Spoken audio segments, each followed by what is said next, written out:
I can't hear shit. Someone boot out that goddamn music box because we gotta start the goddamn You guys know it's lower in the volume. Music is not allowed. No joy for anybody. You cannot let a robot come in and take control of your own recording, my friend. You have to take control of the situation. You have to right-click on the bot. You have to slide the volume down.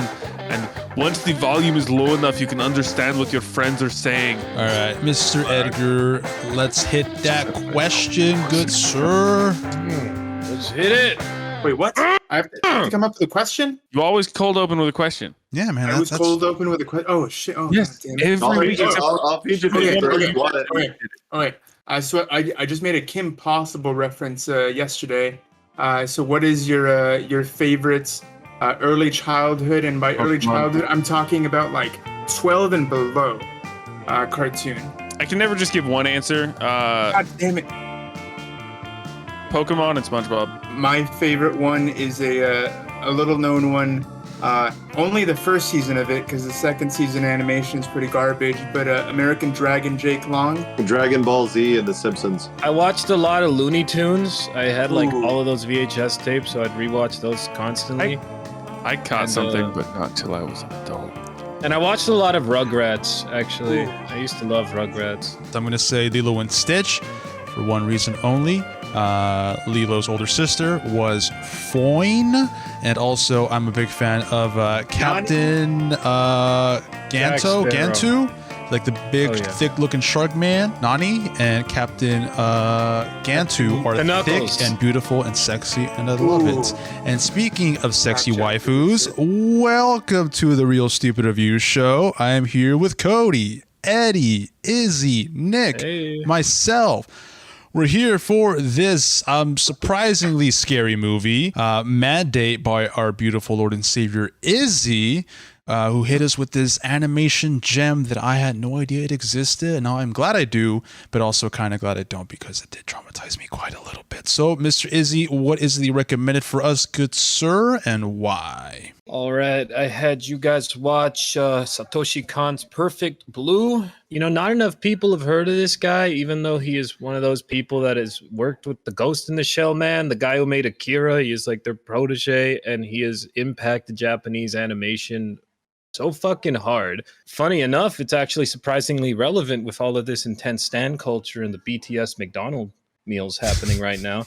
But I love anything that could blend like reality and like the dreamscapes, because you really can't do that in like a live action movie as well without it coming off as kind of bizarre, like really cheesy. It's definitely like a one of a kind thing, and something that was very ahead of its time, you know, to the point where you could watch it now and it still feels fresh. It doesn't feel dated. Everyone talks about Hayao Miyazaki, and I love Hayao Miyazaki and Isao Takahata, but like there are a lot of other like titans of like animation. You know, you have like big directors talking about it. You have supermodels talking about it. You got musicians talking about it. One of our big pop singers over here like put a bunch of clips from this movie into like her show. Darren Aronofsky's like Requiem for a Dream literally recreates some shots like beat per beat. They're the same shot. He even met with this guy like to talk about it and get the rights. And I haven't watched Black Swan yet, but every single person that has and has watched this tells me it's the same character development, the same narrative plot points. Yeah, he's definitely ahead of his time in the kind of stuff he was writing about and the way he chose to portray it, to the point that no one else has really like done it. I mean, Christopher Nolan's Inception is basically his Satoshi Kon's Paprika, but Paprika came out 4 years earlier, you know? And which is another reason why I don't really care for Inception. I was like, Satoshi Kon did it. Sprinkle in that Nolan hate every episode. We gotta do it, you know? It's under contracts. But I think that's like themes in all of his movies. He loves reality, he likes dreams, and he loves making people question like what they're watching, in the sense of like how he blends those two together.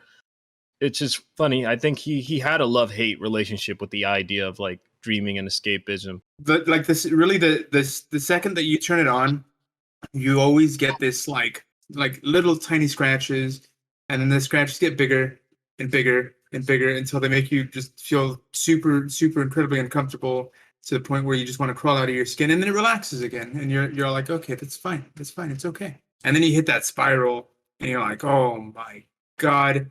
and you start questioning like what's real, what isn't, who's committing these crimes. I was on the edge of my seat pretty much the entire time watching this. I also have heard about this movie beforehand. I just never got around to watching it because I don't know. I was a weird weeb. I really only got into like some series. I mostly watched I like slice of life anime that make me feel good in my stomach and So the opposite of this. Exactly. This is a slice of death anime. This summer on Funimation. But That's yeah, a real man, trailer, I bet. Holy shit, though! If you haven't watched this, definitely go check it out because. You know, if you haven't had an uncle drop off a full box of VHSs, not giving a shit of what was in there, and getting exposed to things like Love Blue Girl at a very young age, and Knight's Tale, and all these like horrific, gory / straight up hentai animes. There's very little that surprises you with anime. You in the back. I cannot relate whatsoever to this. All anime is hentai. I stand with you. What are you talking about? I love how most of Nick's stories, he's all like, yeah, we all have those family members that do no one else has ever experienced it. It was definitely both traumatic and pubertying. Anyway, when movies like this start out, you kind of, especially if you've seen a lot of it, you're kind of anticipating it.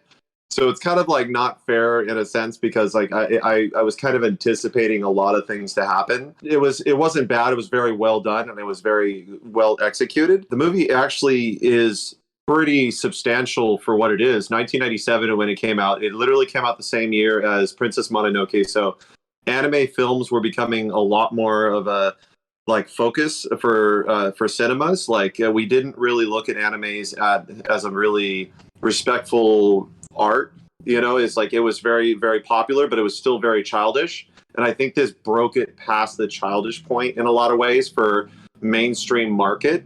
I believe there's animes out there before like that, but of course this one here being like a pretty wide release, even though it wasn't really well received across the board, I feel like it was something as a staple with critics, and it really had people who weren't watching these movies actually focusing more on them and actually paying better attention to it. But this is an anime that came from a studio that also came out with like Death Note, and it came out with like a bunch of other aggressive animes: Gungrave, Nana, Black Lagoon, Claymore, Princess Resurrection. So it's like they have a very wide range of animes that I've been watching for a long time. And so it's like it's good to kind of see these humble, not necessarily full-blown beginnings, but it's good to see that this is kind of what helped make itself a staple in the animes that I really like today. So I think if I saw this back like a long time ago, probably like 10 or 15 years ago, like when it came out, I probably would have had a lot more appreciation for it because it is dark, it is very aggressive, and it is scary. Really impressive as far as like a reflection. But like kind of overall, though, like my first impression, unfortunately, was a little not as enjoyable. But now I'm like looking back, I'm like, okay, I kind of get it. So yeah, good movie though, really good. The build-up in the beginning, sort of like Eddie said, just the pop singing, even the lyrics. There's something ominous to it, and it grows and grows and grows and grows throughout. And as this mystery starts becoming clearer and clearer, it does a really good job of setting up this sense of dread and pulling you along through it. I do actually have some problems with the ending. I understand it. It felt a little flat to me. It felt like it wasn't thought-provoking as it could have been. It fit the narrative very well as far as what would logically be going on there.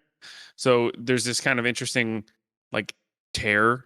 It's hard to place where I've seen it before, and it might be sort of an imitation is the highest form of flattery, but specifically the third act, specifically like the last 10 to 15 minutes of this movie, I felt like I had seen it many, many, many times. I was like full on, holy shit, this is a masterpiece. This is amazing through at least the first 2/3 of it. And that feeling sort of just fell off a bit of a cliff near the ending, not enough to drag it down to a low rating or to an I didn't like it, but a sense of sense of disappointment. It's definitely the type of movie where I watch it and I want to see what else the director has done because I like a lot of what happened in it and I like the ideas and the themes and I want to see him build on his work. So it does make me want to watch Satoshi Kon more, but it doesn't necessarily make me want to watch Perfect Blue again. I'm in that group that Izzy was talking about who do not know about this, did not know this man, don't know his filmography, don't know anything about it. All I know is I saw this movie and that it's fucking insane. The way they're able to showcase the shifting mentality in this movie, or kind of the evolution, or I guess the degradation of the mental mind in relation to like the celebrity pedestal is crazy. Reminds me a lot of this show. I know, right? I mean, just this show alone, like who is like fucking insane? I mean, one of us is a killer, I think. And if I was gonna say who the killer was, I'm gonna say Izzy. Weirdly enough. Oh, for the record, I used to go on Live Leak and those types of. No. That's how I know that. Don't do it. My uncle's fucked up for giving me hentai, but you can watch fucking. Okay, go ahead. Speaking of hentai, no. Yeah, you know that moment where your uncle comes over and he just types in the computer and he's like, yeah, liveleak.com. And then you spend 7 hours watching videos of people jumping off of buildings and hitting the ground. Sounds like a good uncle. Everyone's had that moment with their uncle. I wouldn't have sounded as creepy, you know? Yeah. Shout out to all the good uncles out there, the bad uncles, but not the diddler bad, the bad because they show you bad movies. Anyway, review. You can just not say it. You can just not say it. But I said it anyway. As celebrity has become more of a blurred term with people on social media, TikTok, Instagram, even having like a semi-popular Twitter account, you're a celebrity, and then therefore your persona online versus in home, and her dilemma in this movie as to who am I? Am I the person that I am on screen? Am I the person I am at home? And then the person on the other end who is consuming the media, how they look at you, you know, what they perceive you as.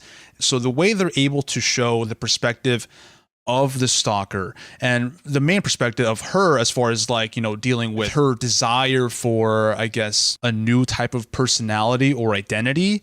I thought that was really fascinating the way it was tackled in this movie. What really stood out for me, because again, Live Leak, the broad demented fox apparently, was the gore. And there wasn't a lot of gore, but the gore that was there, I thought was very impactful.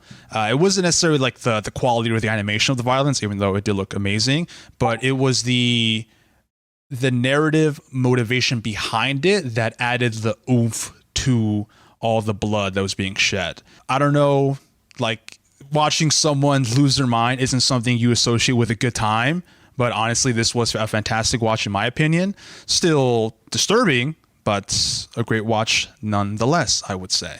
There's a constant and seemingly deliberate choice throughout the movie that ugly people are bad, that physically unattractive people either are bad or bad things happen to them. Every single person in the movie that is physically unattractive or does something ugly dies. Anime in general, I find it amazing how they have to differentiate characters.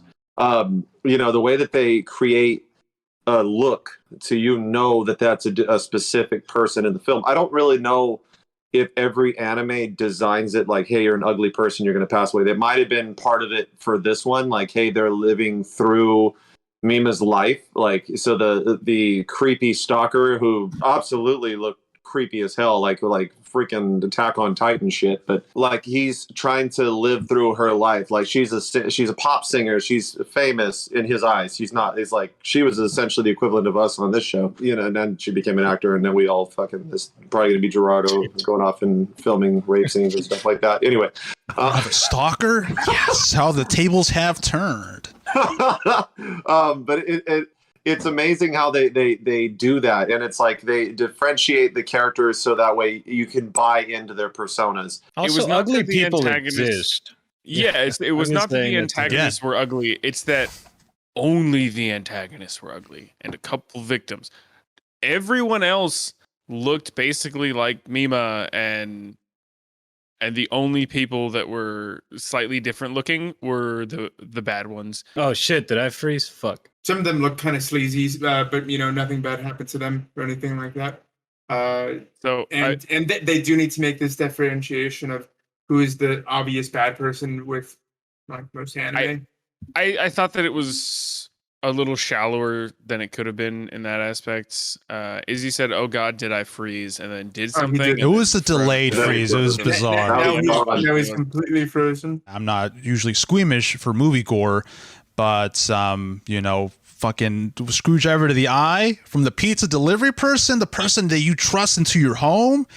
I thought it was exceptionally brutal. He handled it pretty damn well, being stabbed in 5 different places after pizza delivery person. Like, he did pretty damn good considering. So hats off to that. That almost was a Bridges, but I don't think Bridges would ever get his nuts stabbed. So continue. I know it's a small thing, but I really like that the dancing in the first song of the movie is like desynced, because that's usually how it is. Not everyone is on tempo in like actual groups like that. Most animation, they have everyone dancing perfectly. And I was like, okay, they actually had to desync the dance. I like that. Was the music good? Did you guys like their singing? I thought it was okay. I was like, oh, they're like a multi-successful band. I was like, yeah, it's kind of like it was anything special. I was just like, all right, this is here. Well, the actual bop was that creepy reverb, like the oh, with the voices. Yeah, that was banging. Every time that came on, I was like, oh, some shit's about to go down. I was like, it sounds so familiar. What is it? Ghost in the Shell. And then you mentioned like it has a Akira Ghost in the Shell connection. I was like, I can definitely see that. This is more grounded, but yeah. To try to like help get the movie more known, the guy who made Ghost in the Shell, because again, he trained under him and like worked with him, he told him to put his name on it, even though he didn't do anything in it, just so it could get more popularity. These movies didn't really do well. Like no one really went to watch them, and it wasn't until like years after he died that people took notice. This isn't even like considered his best. This is just the cult classic, because of all of his movies. Now, why do you think that is? Just because like the subject matter, or just because again not a big of a name? Because again, I figured this is something now that would like make waves as far as like attention, because again, everyone's a star. We're technically stars to some extent. No, we're like a dying star. We're black holes, but lack of the internet and word of mouth advertising does not favor the types of things that digital like advertising and digital word of mouth says, because you have people who are entrenched in the media, in film, in these things, that are watching movies now, and they're hyping them up, and they're talking about them, and they're listing them, and they're praising these actors. Whereas like I knew Nomadland was on the map way before I had a chance to watch it. I kind of think it's funny that in a weird way, it kind of functions as a period piece around the beginning of like the internet becoming a thing, with her lack of knowledge like on it. I was like, damn, I forgot people didn't know how to use these. I remember like having to teach like people how to use those as a kid too, because we grew up with like this stuff. I still don't know how to use it. A big old Macintosh. The only one without a green screen. But yeah, like the internet. He's a humble man. Like is that a fucking hay hook? What is? Yeah, it is. Yeah, there's details to be seen. So back Very on the children ranch. of the corn. Oh yeah. Back on the ranch, we would go through a lot of hay with the horses and the ponies and the goats and the everything. And scratching your head with a hay hook? And we had lost a hay hook during the winter. The next year, when we start getting rain again, the ground gets muddy, and I impale my fucking foot on a hay hook that had spent the entire summer under the mud. Now hay hooks traumatize me. You can leave it there though, because we like horror movies. XSplit, but look at the stories that it creates. Like, oh look, there's a face hugger. Oh look, there's a garage door. I had one of those. What do I have? I got like a pile of laundry. I have this cactus drink. I had laundry. It's brand new. I'm looking forward to drinking this later. Cactus drink. My dog's food and water. Izzy, what do you have in your house? I got my Tell us, and then I I think got an Animal Crossing poster. I have a whiteboard. My guitar. Nice. I have the Stephen King book that I haven't read yet, and then I have the macaroni that Cody gave me, Cheddar Goblin. Check out, man. Oh, It's that's a a good win. movie. I haven't eaten this yet. I feel like I don't know if I should eat it. Would you be a friend if I ate this? 1, 2. Did I give you 2? I have one, but I've not eaten. Oh, This is hopefully emergency. you If I ever the apocalypse, I'll give you a second one. Oh, I'm not. I bought like a 24 or 48 pack. I bought like the biggest pack. I'm gonna meet Nick want a Cage Cheddar one day, and Goblin. he's gonna sign Dude, that I'm for totally me. gonna Nick make Cage is it. gonna sign that for me. Have the kids like spitting it out and like have a little goblet spitting stuff on them. yeah. Like I'm gonna go all out one of these days. I think this didn't do particularly well, Gerardo, because anime in Japan, like around the world and like in Japan too, wasn't 100%. It was mostly based, off like a children's entertainment. Like it was made like for kids for the most part, which is kind of funny considering most of it is based off of like a lot of manga, which has been popular in Japan for over 100 years. That's just been a source of entertainment, and they have like a lot of adult themed stuff. It just for some reason started getting translated to cartoons for kids, because I think that's what Americans did too. I don't know. That's a crazy thing to reflect on, like how you now have access to like find almost anything you want. I think I sent you guys a list, the Weirdo Watch list, and you could find this on that. Either that or That's you dope. befriend Nick's uncle, and then he just has the Mary Poppins box of VHSs that'll either traumatize you or awaken the love for film. You know what else it'll awaken? It'll awaken the ability to reel it in. Oh, reeling it in. Segment of the show, we give the final consensus on the movie named by Izzy. And speaking of Izzy, Mr. Izzy, can you give us final consensus on the movie? What rating shall you be giving this film? This movie, this is a classic. This was a big, like, huge step for animation and people taking the medium a lot more seriously than whatever like stigma it had before. It opened up like the doors for a lot of stuff. It's still incredibly influential to this day. It's not even dated. Like you could watch it now and it works, like, which is really rare. Just amazing like imagery happening all around. A lot of like different people's like realities and ideas of themselves being just flashed across the screen, just overlapping each other to create like this. It's just fucked up like a dreamscape that you don't often get to see. But the music is fucking fire. I don't know what it is about like the 80s, 90s anime aesthetic, but I am a huge fan. For me, the first time around, I gave this a 4, I believe. But now that I watched it a second time and I realized how much I liked it and how much it legitimately creeped me the fuck out with its, funny enough, how realistic it is in its portrayal of all like these things. It feels incredibly grounded. It never, for as much as it jumps around into like these like reality bending dreamscapes, like it all still feels real, which is, I don't know, it creates this weird sense of terror and like this ominous just vibe. I think nowadays, just especially with its like status, like its influence and just how much I enjoyed it, like more than the first time, the second time around, I'm gonna give it a 4.5. Perfect Blue works well as a film, but it works better as a time capsule. Going back to like the turn of the 21st century, the introduction of computers, and this sort of not necessarily shift like it's never been done before, but it became more popular to have these very grounded, emotional, and sort of mental types of stories, both in animation and in live action, both in the East and in the West, and everywhere.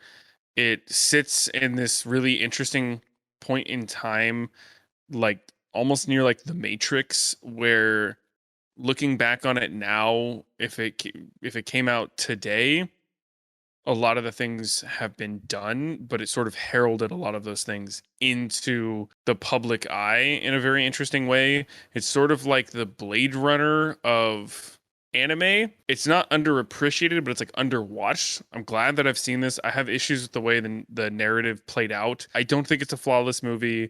I don't think it's the best animated movie I've ever seen or anything like that, but it's absolutely worth watching, and it does very much make me want to watch more Satoshi Kon stuff. I've been very torn on what my rating was going to be this entire time. I'm going to go with a 4 out of 5. I mean, truth be told, I didn't really like take its beginnings into consideration as I watched it. But now hearing this in the conversation, it's made me appreciate it a bit more. But I mean, as you said, Cody, there's nothing super spectacular about the way that the story is laid out and the way that it all ends, but just what it did, what it meant for the future of not just animated films, but just cinema in general. It just makes me wish that I'd watched movies like this, and that I also had that creepy uncle that Nick has that kind of just has all these movies at the ready. Yeah, we call him Wankle. Oh no, please. No, I genuinely wish that I had more of this, but I'm glad that now I'm able to experience it from a different lens and have multiple different lenses, just and be able to unpack it in a bunch of different ways. I give it a 3.5 just to do something different. Interesting. Also interesting. Seems low. That seems really low given all the things you said about it. That's the review. Don't question. I just want it to be different, Cody. God, for the drama. It's the drama. It's already our rating system's bogus anyway. Don't even worry about it. Yeah, it's basically just whatever we feel like saying at the time. I give 5s to everything. Trust me, none of this matters. I feel like me and Izzy are like really rigid. You guys do like a lot of thought and like don't deviate. We like hold each other to this code, and like Gerardo's like this code a little more by the code, and then Nick is like wasn't horror. Perfect 3 out of 5. Well, that's a guess. Let's hear the actual man's words, Mr. All right. Nicholas. I'll start off by saying Rumi was a terrible manager. No. Beautiful movie, very artistic. Really well executed. With my glass half full, like flowing over, like I don't know if it would have been something that I would have gone out of my way to seek out and watch. I feel like it was really essential anime. I feel like it was a very good anime movie, but it's not really something that I would put into my sandbox. Really, it's not something I would buy. It's not something I would probably go see once or twice. I do respect it though. Ignorant me would say 3.5. But the non-ignorant me would probably say it deserves a 4 because of its ability to inspire so much more and give some of these anime people like the aspiration to do what they've done. So yeah, 4 out of 5. I thought this was a great sleeper anime. Going into this, not knowing anything. I mean, I know because Izzy recommended. Obviously, it's gonna be fantastic. Izzy could recommend literally just staring at grass. I'd be like, "Whoa, this is so artistic." Whoa, watching Norbit, bro. Oh my god, turkey ass, bro. Love me some turkey ass. I saw that scene like a week ago. It's great. It's a great scene. Here I go. This is a sleeper one. I think if you were to show this to someone, again, the initial beginning, more conventional of a plot, and then this weird middle section happens, and again it kind of not fizzled out, but it just comes around full circle. And overall this is very interesting, just the way the story was presented through this wonderful animation. It had this weird warmness to it. I believe this was on, well, it's like hand drawn, but it was 35mm prints, and apparently most of the copies out there are like damaged versions of it, but I think that kind of adds to the grime of the feel or the aesthetic of the movie. Again, you have this wonderful, beautiful animation, which maybe reflects more of, again, the perfect idol in the story, and then kind of the seediness or the downfall into her morally corrupt journey into the actress and everything that kind of comes along with as far as the fandom of it. But maybe that's me interjecting more than actually is there. Overall, I thought this was just a very great experience, and I think that I will continue to watch more of his movies, because if his whole thing is like dreams or this type of like theme or tone of film, that sounds like something I would really dig, because I really dug this one. So I'm probably gonna watch all those and give them a 5, just like I'm gonna give this one a 5 out of 5 out of 5 out of 5, because it's fantastic. What else fantastic? Cody's bits of recommendation. Speaking of bits, I have a question for you guys first. It's a very important question. It's a small detail from the movie. Do you guys catch that like 2-frame flash of anime coochie? Yeah. Just to throw it out there, in most animes, they actually are not allowed to show pubic hair. Oh, trust me, I know, man. Barbie doll crotch with a little bit of like pubes or something like that. I don't know. Like it's not. We're not like most of the ones. Continue. Go ahead. What is your recommendation? I mean, yeah, that's not okay to put on YouTube, but what is okay animated and put on YouTube is Nick recommending. I'm going to recommend a couple other animes that I really liked. Ones that kind of warped my sense of normal. Elven Lied, amazing, beautiful. It is scary. It is gory. It is sexy. Definitely go check that out if you're into something a little out of the norm for anime. And if you want something even more out of the norm, Gantz is on point. Jesus. We talked about Matrix earlier. Gantz is like the Matrix if it was like thrown into like a sex like dungeon, and then it was like throw a bunch of monsters in there and then go ahead and shake the fucking box. Like the most visceral reactions you could possibly get out of watching an anime. Check those out. So the first one I'm going to recommend is an animated film I watched last year by Mamoru Oshii called Angel's Egg. Crazy like alien sci-fi apocalyptic giant flying fish shadow of a movie that's basically like a projection of the creator's loss of faith in his Christianity. The next animated film I want to talk about, Masaki Yuasa's The Night is Short Walk On Girl. That is my favorite animator as of now. I think he captures this, the beauty of like animation not having to be realistic all the time and being able to just fucking warp like an old Disney cartoon and stuff. So the last director I'd like to recommend is Mamoru Hosoda, The Girl Who Leapt Through Time. And that's exactly what it sounds like, you know, so I won't go too deep into that. It's just some of his earlier work, but I think it's one of those underappreciated ones that no one talks about. Go check out my Instagram page, Peggy's_Cauldron. I upload minis onto there that I paint myself. But all right, my second recommendation is going to be my favorite anime of all time, Steins Gate.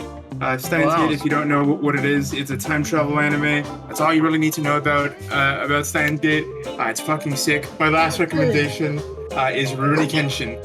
It is a period piece samurai romance, but it's great. It's sick. There's lots of cool moves. You can watch it up until the Shishio act ends, and then after that you can stop because everything else is nonsense. It doesn't matter.